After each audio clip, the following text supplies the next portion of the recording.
అసలు ఈ భయం ఎక్కడి నుంచి పుట్టింది? అసలు ఈ భయాన్ని ఎలా పోగొట్టాలి? అసలు పోతుందా? పోదా? ఖరాఖండిగా మాట్లాడేసుకుందాం.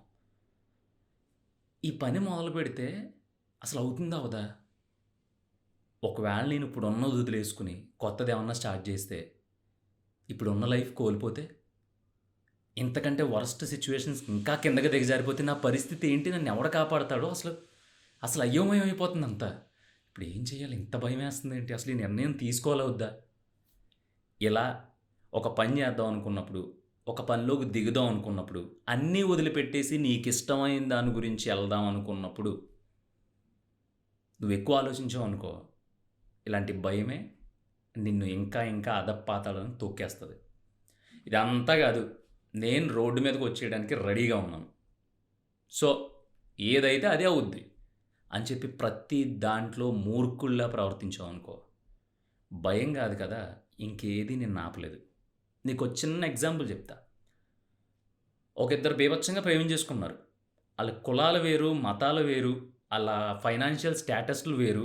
అసల ఆ అమ్మాయికి, అబ్బాయికి ఎక్కడా కూడా సాపత్వమే లేదు. అంటే పొంతనే లేదు. పోలికే లేదు. అయినా సరే ఆళ్ళు ప్రేమించేసుకుంటారు. ఏంటి? ఎక్కడ భయపడకుండా. ఇంకా బీభత్సమైన ఊపుల మీద ఉంటారింక ప్రేమించుకున్నప్పటి నుంచి. దాని తర్వాత కూడా ఎళ్ళిపోయి పెళ్లి చేసేసుకుందాం. అయ్యబాబోయ్! మీది చాలా పెద్ద కులం. మా ఇంట్లో తెలిస్తే నన్ను నరికేస్తారు. మీ ఇంట్లో తెలిస్తే నిన్ను నరికేస్తారు. ఇద్దరిని చంపేస్తారని తెలిసినా కూడా కొంపలోంచి పారిపోతారు. అక్కడ ఆళ్ళ ముందున్నది ఒక్కటే. మనిద్దరం కలిసుండాలి అనే టార్గెట్ ఒక్కడే ఉంటది. ఎవడో చంపేస్తాడు, ఎవడో ఏదో చేసేస్తాడు, ఏదో పీకేస్తాడు ఇయన్నీ డిస్కషన్‌లు ఉండవు. అలా ఉండకపోవడం వల్ల ఆళ్ళకి భయం అంటే తెలియలేదు ఆ క్షణంలో. అందరూ అనుకుంటా ఉంటారు. అయిపోయాడాడు. అంత తింగరోడేంట్రా? ఆళ్ళేమో చాలా పెద్దోళ్ళు, బాగా బలిసినోళ్ళు. ఆళ్ళ అమ్మాయిని తీసుకెళ్ళిపోయాడు ఈడు. అసలు కొంచెం అన్నా బుర్రుండాలి కదా! బతుకు బావుంటే రేపొద్దున ఇంకో అమ్మాయి, ఇంకో అమ్మాయి దేనో దాన్ని ప్రేమించుకుందురు. ఎవరో ఒకళ్ళు దొరుకుదురు, పెళ్లి చేసుకుందురు. కానీ అసలు ఏంటి పరిస్థితి అని మనమందరం భయపడిపోతాం. ఎందుకంటే మనం అందరం అక్కడ సిట్యుయేషన్‌ని ఎనకాలున్న బ్యాక్‌గ్రౌండ్‌ని, పలుకుబడిని చూస్తున్నాం. కానీ అక్కడ లవ్‌లో ఉన్న ఇద్దరు ఏం చూస్తారు? వాళ్ళు మనిద్దరం కలిసి ఉండాలి అంతే. ఏదైతే అదే అవుద్ది చూసుకుందాం. పోతే పోతాం అని ఒక పాయింట్ మీద నిలబడి ఎళ్ళిపోతారు. పోనీ ఇది నచ్చకపోతే ఇంకో ఎగ్జాంపుల్ చెప్తా. ఒక వైన్ షాప్ ఉంది. మందు కోసం వెళ్ళాం. అక్కడేదో బ్రాండ్ అడిగావు నీకు నచ్చిన బ్రాండ్ నువ్వు అది తప్ప ఏది తాగవు. ఆడేమన్నాడు, లేదు బాస్ ఇప్పుడే అయిపోయింది అన్నాడు. హై! మనం ఊరుకుంటాం ఏంటి? ఇక్కడే ఒక 500 మీటర్లు ఎళ్తే ఇంకోటి ఉంది కదరా అని చెప్పేసి బండి తీసి అక్కడికెళ్తాం. అక్కడ ఆడేమంటాడు, ఉంది గానీ సరుకు కూలింగ్ లేదు బాసు అంటాడు. అయ్యబాబోయ్! మనం కూలింగ్ లేకపోతే మనకేమో అసలు గొంతు దిగదు అని చెప్పి ఇక్కడి నుంచి ఒక 2 కిలోమీటర్ల దూరంలో ఇంకో షాప్ ఉందని అక్కడికి బయలుదేరతాం. కానీ అక్కడ ట్విస్ట్ ఏంటంటే మన బండిలో పెట్రోల్ లేదు. అదొక కిలోమీటర్, కిలోమీటర్‌న్నరలోనే ఆగిపోద్దేమో చెప్పలేం. అయినా సరే మనం ఆగం. గుండెల మీద చేసుకొని చెప్పు ఆగుతావా? ఆగం.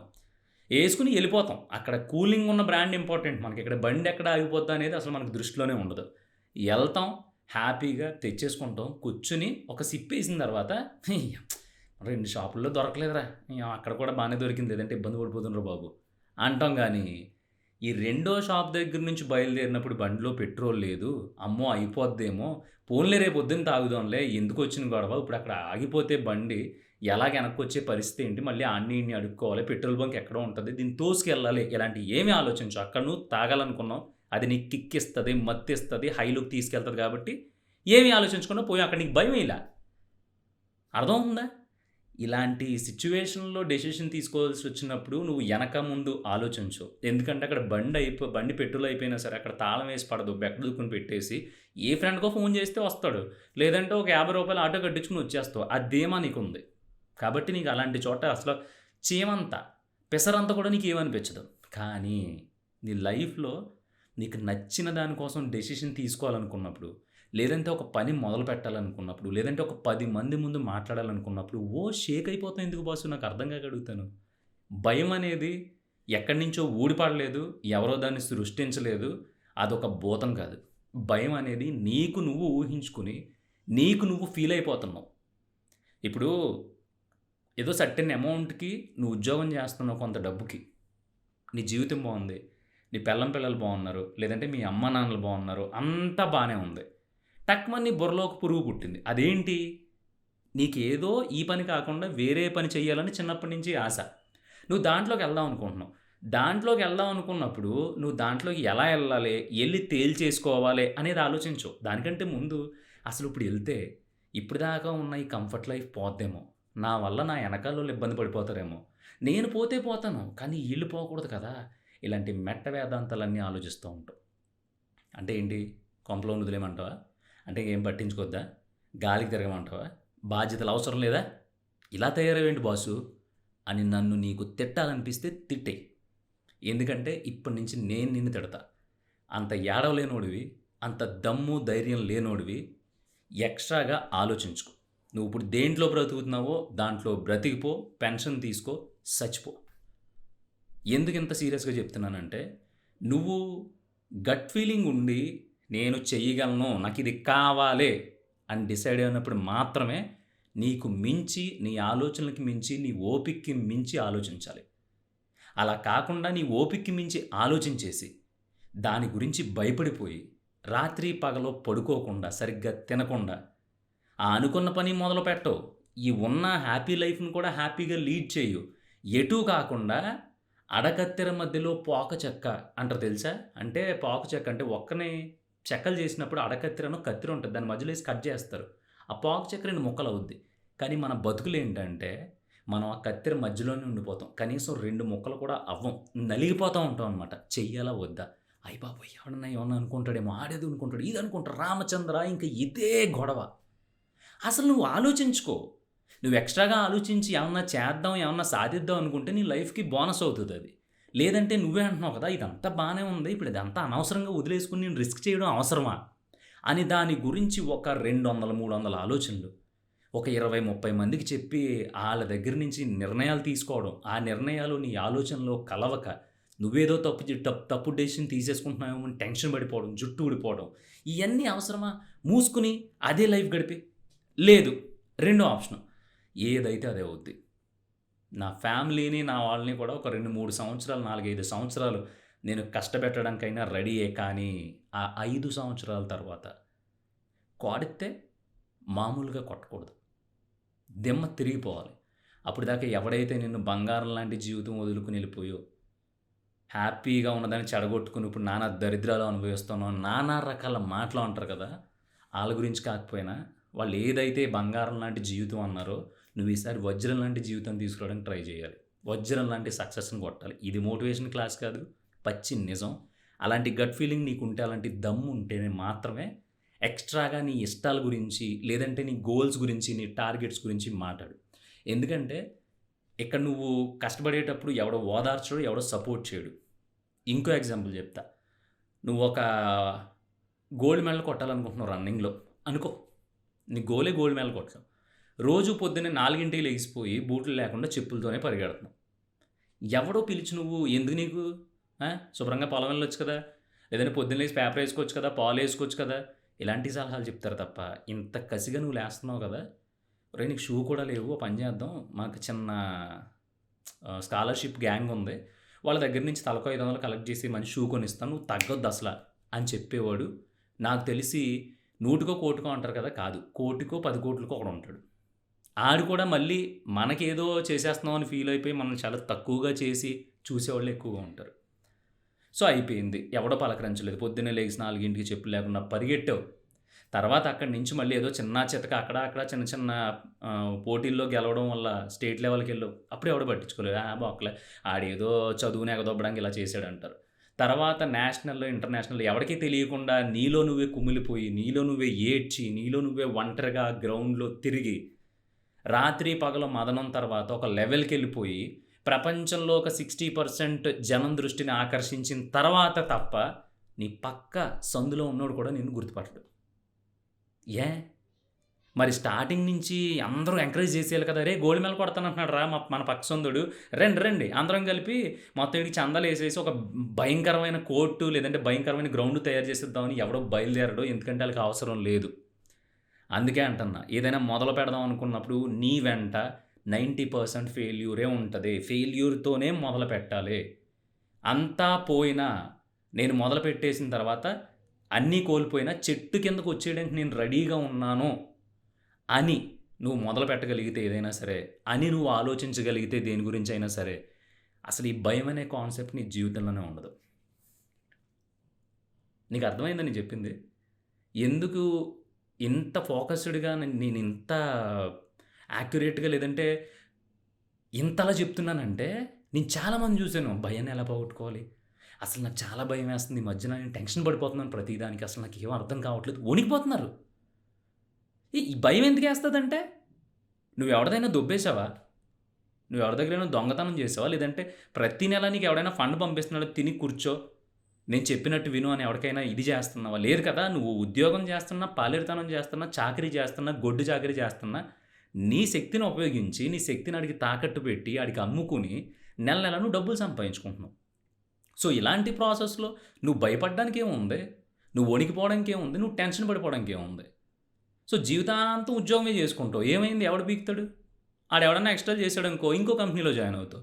లేదు కంపెనీలన్నీ దొబ్బినియి అనుకో, ఆ టైంకి వేరే ఉపాధి దొరుకుద్ది. అంతే లైఫ్ బానే ఎళ్తుంది. కాకపోతే నువ్వు ఈ లైఫ్‌ని వదిలేసి ఇంకేదో కోరుకుంటున్నావు. అంటే ఇది కాదసలు నేను. నేనంటే ఇది కాదు. నేనంటే ఇంకేదో ఉంది అని నువ్వు తెలుసుకోవాలనుకున్నప్పుడు, అలా తెలుసుకోవడానికి బయలుదేరాలనుకున్నప్పుడు, ఆ డెసిషన్ తీసుకుందాం అనుకున్నప్పుడు, నువ్వెప్పుడైతే దాని గురించి పిచ్చి పిచ్చిగా ఆలోచిస్తావో, అప్పుడు ఖచ్చితంగా నువ్వు భయపడతావు.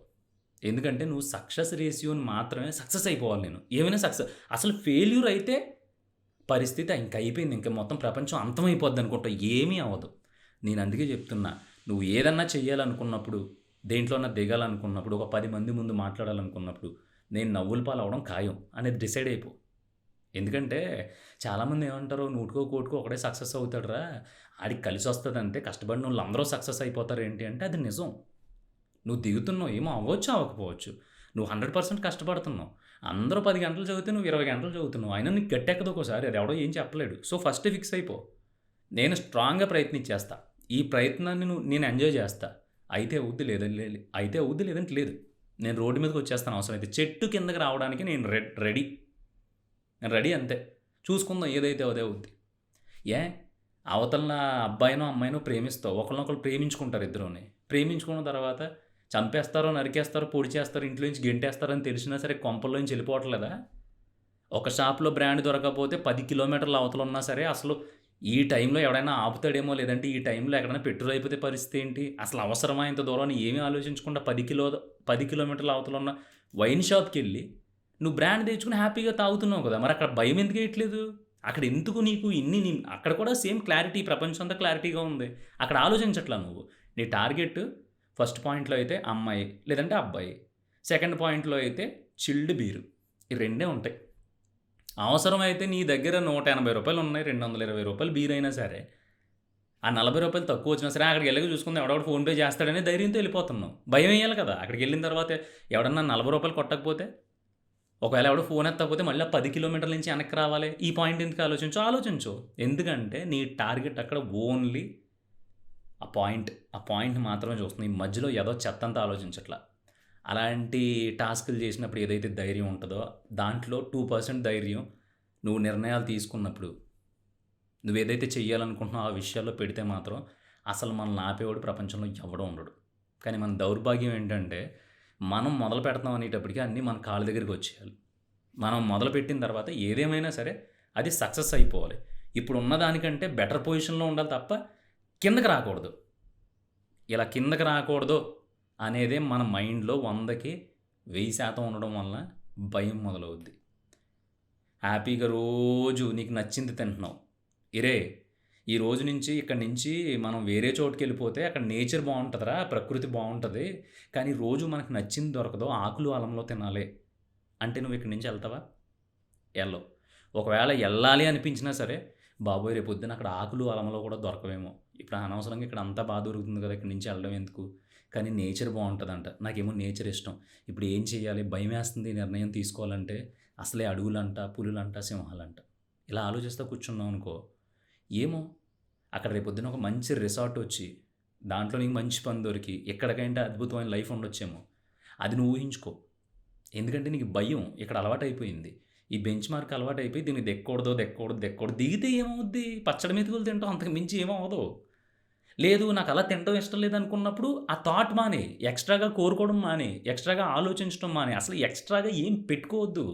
పొద్దున్నే ఎళ్తున్నావు, పని చేసుకుంటున్నావు, సాయంత్రం వస్తున్నావు, తింటున్నావు, ఫోన్ చూసుకుంటున్నావు, లేదంటే టీవీ చూస్తున్నావు, లేదంటే నలుగురితో కలిపి సరదాగా స్పెండ్ చేస్తున్నావు, పడుకుంటున్నావు, తెల్లారుతుంది, routine routine, common common common, లాబ్ లాబ్ లాబ్ అయిపోయింది.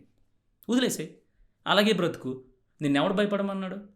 భయం ఎప్పుడేస్తది? ఏదన్నా ఒక నిర్ణయం తీసుకుందాం అనుకున్నప్పుడు, లేదంటే లైఫ్ గురించి నీకు నచ్చిన పని చేయాలనుకున్నప్పుడు, లేదంటే అసలు జీవితం ఏమైపోద్దాం అనుకున్నప్పుడు. ఈ 3 విషయాల్లో తప్ప ఇంకే విషయంలోనూ మనిషికి భయమేయదు. ఫస్ట్ చెప్పేస్తున్నా. జీవితం ఏమైపోద్దో అనుకోవడానికి ఇక్కడ ఎవడి బతుకేంటో ఎవడికే తెలీదు. యాక్టర్ అవుదాం అనుకున్నాడు డాక్టర్ అవుతున్నాడు, డాక్టర్ అవుదాం అనుకున్నాడు ట్రాక్టర్ డ్రైవర్ అవుతున్నాడు, ట్రాక్టర్ డ్రైవర్ అవుదాం అనుకున్నాడేమో ఏరోప్లేన్‌కి ఓనర్ అవుతున్నాడు. అర్థమైందా? నీ లైఫ్ ఎలా మొదలుపెట్టావు? ఏం అవుదాం అనుకుని మొదలుపెట్టావు? ఇప్పుడు ఎక్కడున్నావు? ఏం చేస్తున్నావో నువ్వే ఆలోచించుకో. సో, ఇక్కడ లైఫ్ గురించి భయపడాల్సిన అవసరం లేదు. మనిషి అయితే కూడు లేకుండా, మంచినీళ్ళు దొరకకుండా చచ్చిపోడు. అదైతే గుర్తుపెట్టేసుకో. సో, అయ్యి ఎల్లకాలం నీకు దొరుకుతాయి కాబట్టి, నీ లైఫ్‌కి నువ్వు బ్రతకడానికి డోకా లేదు. అంత కిందికి ఆలోచించు. ఇంకెప్పుడు భయమేయదు. ఇంకోటి, ఏదైనా నిర్ణయం తీసుకుందాం అనుకున్నప్పుడు, నీకిప్పుడున్న లైఫ్ బావుందా? ఈ లైఫే కావాలనుకుంటే ఎక్స్ట్రాగా ఆలోచించుకోకు. ఇప్పుడున్న లైఫ్ బావుందే, కానీ నేనిది కాదు. నేను వేరే. నేనేంటో తెలుసుకోవడానికి నాకు నచ్చిన పనిలో నేను పోరాడాలి అనుకున్నప్పుడు ఏమీ ఆలోచించకుండా, కొంపలో నుంచి చెప్పకుండా పారిపోయినప్పుడు ఎలా పారిపోతారో అలాగ ఒక నిర్ణయం తీసేసుకో. పారిపోమని చెప్పట్లా. నిర్ణయం తీసేసుకొని, నా ఫ్యామిలీ ఒక 2, 3 సంవత్సరాలుగా నా వల్ల ఇబ్బంది పడతారు. ఆళ్ళు ఈళ్ళు తిడతారు. మీ వోడిని అలా గాలికి వదిలేసారేంటి ఇష్టం వచ్చినట్టు చేస్తున్నాడని. కానీ అలాంటి నిర్ణయం తీసుకున్నప్పుడు నువ్వు ఖచ్చితంగా రెస్పాన్సిబిలిటీ తీసుకోవాలి. రాబోయే 3 సంవత్సరాలకి సంబంధించి. ఇంకోటేంటంటే 10 మంది ముందు మాట్లాడాల్సి వచ్చినప్పుడు, లేదంటే ఏదైనా చెప్పాల్సి వచ్చినప్పుడు, నువ్వు చెప్పేస్తేనే నీ క్యారెక్టర్ ఏంటనేది అవతలోడికి తెలుస్తది. నువ్వు చెప్పకుండా లోపల అన్నీ దాచేసుకొని, లేదండి అంతా బానే ఉంది అన్నావనుకో, ఈడికి అంతా బానే ఉంది కదా అని నీకిచ్చి రూ. 10లో ఇంకో రూ. 2 తగ్గించేస్తారు తప్ప రూ. 10 ఎక్స్‌ట్రా ఇవ్వరు. నీ పరిస్థితి ఏంటి? నువ్వేంటి? నువ్వేం చెప్పాలనుకున్నావు? టక టక టక చెప్పేసావనుకో, అవతలోడు మనల్ని దరిద్రుడు అనుకున్నా పర్లేదు, లేదంటే ఈడు నాటకాలు ఆడుతున్నాడు అనుకున్నా పర్లేదు, ఈడికి పొగరో, యాటిట్యూడు, అమ్మో! ఈడు చాలా మొండి అనుకున్నా పర్లేదు. కానీ నీ గురించి ఒక క్లారిటీ వస్తది అవతలోడికి. ఇంక భయం ఎక్కడుంది? అని నాకు తెలిసి అన్నీ మాట్లాడేసుకున్నాం. భయం అనేది నువ్వు ఊహించుకుంటున్నావు. భయం అనేది నువ్వు ఫీల్ అవుతున్నావు. భయం అనేది నువ్వు క్రియేట్ చేసుకుంటున్నావు. దీనికి ఒకే ఒక్క సూత్రం నేను పాటించేది. నేను పాటించి బయటకొచ్చి నేను హ్యాపీగా ఉన్నది చెప్తున్నా. చెట్టు కిందకు వచ్చేసినా సరే నాకు నో ప్రాబ్లమ్. నాకు మినిమమ్ ఫరక్ పడదు. అసలు నేను లెక్క చేయను. కానీ నేనేంటి? నాకు కావాల్సిందేంటి? నాకు తెలుసు. నేను దాని గురించి పోరాడతా. ఈ ప్రాసెస్‌లో రోడ్డు మీదకి రావడానికి నేను రెడీ అని నువ్వు మనస్ఫూర్తిగా ఆ డెసిషన్ తీసుకోగలిగి, దాన్ని నమ్మగలిగే ధైర్యం నీకుంటే, అసలు భయం అనే దానికి నీ బ్యాక్‌గ్రౌండ్‌లో గానీ, నీ ఫ్యూచర్‌లో గానీ, నీ ప్రస్తుతంలో గానీ అసలెక్కడా కూడా చిన్న ప్లేస్ ఉండదు. చీమంత ఇరుకు కూడా ఉండదు మళ్ళీ నీ లైఫ్‌లోకి భయం రావడానికి. ఒకడు ఎదురుగుండా నుంచుని ఈ ఈ మాట చెప్తే అవతలోడు ఏమనుకుంటాడో అని చెప్పేసి నువ్వు ఆ మాట దాచేసి, ఆ దాచేసిన మాట తర్వాత రోజు అవతలోడికి తెలిసి ఈడు దొంగ నా కొడుకు అని నిన్ను అనుకోవడం కంటే ముందే నువ్వే ఆ విషయం చెప్పు. ఏదో ఒకటి అనుకుంటాడు. ఆడితో కలిసి నువ్వు కాపురం చెయ్యు. ఆడు నీ కొంపలో ఉండడు. ఆడితో ఎల్లకాలం ఆడు లేపోతే మన బతుకు ఆగిపోద్ది అనే కాన్సెప్టే ఉండదు. ఏదైనా సరే అప్పటికప్పుడు మాట్లాడేసుకుని, అప్పటికప్పుడు ఓపెన్ అయిపోవడమే మంచిది. ఇంకెక్కడ భయానికి ఎక్కడా తావులేదు. చెప్తున్నాను కదా! నేను రోడ్డు మీదకొచ్చేయడానికైనా సిద్ధమే. అంత నెగెటివ్‌గా, అంత క్రూరంగా, అంత క్రూయల్‌గా ఒక డెసిషన్ గురించి నువ్వు ఫిక్స్ అయిపోగలిగితే, నీ జీవితంలో భయం అనేది ఉండదు. ఇది రాసి పెట్టుకో. ఇదెక్కడ ఫిలాసఫీల్లో గానీ, లేదంటే పుస్తకాలు చదివితేనో, థెరపీలు తీసుకుంటేనే భయాలు పోవు. జీవితాల గురించి ఎక్కువ ఆలోచించినా, నిర్ణయం తీసుకున్నప్పుడు ఎక్కువ మదన పడిపోయినా, అమ్మో! ఇప్పుడున్నది పోద్దేమో! ఇలాంటి పిచ్చి పిచ్చి అజంప్షన్స్ చేసినా సరే భయం పుడతది. అర్థమవుతుందా? ఆ భయం పుట్టకుండా ఆ భయాన్ని అక్కడితో నరికేయాలి అంటే నువ్వు కోల్పోవడానికి రెడీగా ఉండాలి.